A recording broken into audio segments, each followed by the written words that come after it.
আমরা আমাদের দলের পক্ষ থেকে দীর্ঘ কয়েক মাস আগে এই দাবিটা মাননীয় প্রধান উপদেষ্টার কাছে লিখিতভাবে প্রদান করেছিলাম যে আওয়ামী লীগকে গণহত্যা এবং মানবতা বিরোধী অপরাধের দায়ে আওয়ামী লীগকে রাজনৈতিক দল হিসেবে বিচারিক প্রক্রিয়ায় আনতে হবে, বিচারের আওতায় আনতে হবে।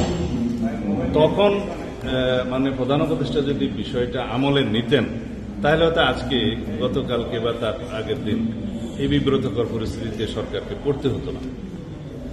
আমরা বাংলাদেশের জনগণের চাহিদা অনুসারে জুলাই গণ অভ্যুত্থানের আকাঙ্ক্ষা অনুযায়ী এদেশের মানুষের কথাগুলো আমরা বলেছিলাম যে পৃথিবীর বিভিন্ন দেশে নজির আছে যে সমস্ত ফ্যাসিবাদী দল গণহত্যার জন্য দায়ী হয়, মানবতা বিরোধী অপরাধের জন্য দায়ী হয়, তাদের বিরুদ্ধে দল হিসেবে তাদেরকে বিচারিক প্রক্রিয়া নিয়ে এসে সেই দলকে নিষিদ্ধ করা হয়।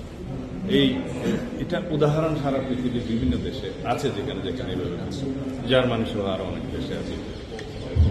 আমরা এই কথাগুলো বলেছিলাম এর আগে এবং পরে বহু জায়গায় বিভিন্ন সমাবেশে বিভিন্ন সেমিনারে বক্তব্যের মধ্যে আমরা একই কথাগুলো পুনরায় রিপিট করেছি। আমি ব্যক্তিগতভাবে অনেকবার বলেছি, দলের পক্ষ থেকে বলেছি। সুতরাং দেরিতে হলেও অন্তর্বর্তীকালীন সরকার আইনি প্রক্রিয়ার মধ্য দিয়ে, সাংবিধানিক প্রক্রিয়ার মধ্য দিয়ে, একটা বিচারিক প্রক্রিয়ার মধ্য দিয়ে যে আওয়ামী লীগের বিচার নিশ্চিত করবে এই ঘোষণা দেওয়ার জন্য আমরা স্বাগতম জানাই এই সরকারের এই পদক্ষেপকে। তবে ভবিষ্যতেও আমরা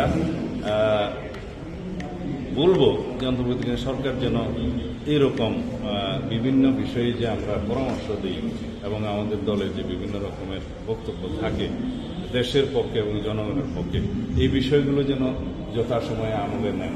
সরকার পরিচালনায়, দেশ পরিচালনায় আমরা সবসময় অন্তর্বর্তীকালীন সরকারকে সহযোগিতা করব।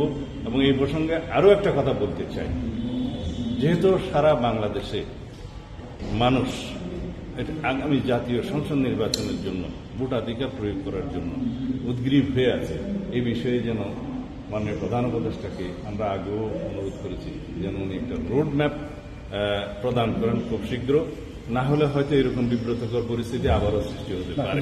আওয়ামী লীগের কার্যক্রম নিষিদ্ধের যে সিদ্ধান্ত হলো সেটা নিয়ে আপনাদের অবস্থান? বিচারিক প্রক্রিয়া সম্পন্ন হওয়ার আগে আওয়ামী লীগ এবং তার অঙ্গ সহযোগী সংগঠনের বিভিন্ন রকমের রাজনৈতিক কার্যকলাপ যাতে বন্ধ রাখা যায়, নিষিদ্ধ করা যায়, সেই জন্য আরও একটি পদক্ষেপ সরকার নিতে যাচ্ছে, সেটা ঘোষণা করেছে সন্ত্রাস বিরোধী আইনে। আমার মনে হয় এই সন্ত্রাস বিরোধী আইনে একটু সংশোধনী আনতে হবে, সেই জন্য করে এটা বিচারিক প্রক্রিয়া শেষ না হওয়া পর্যন্ত যে তাদের রাজনৈতিক কর্মকাণ্ড নিষিদ্ধ ঘোষণা করবে সেটাকেও আমরা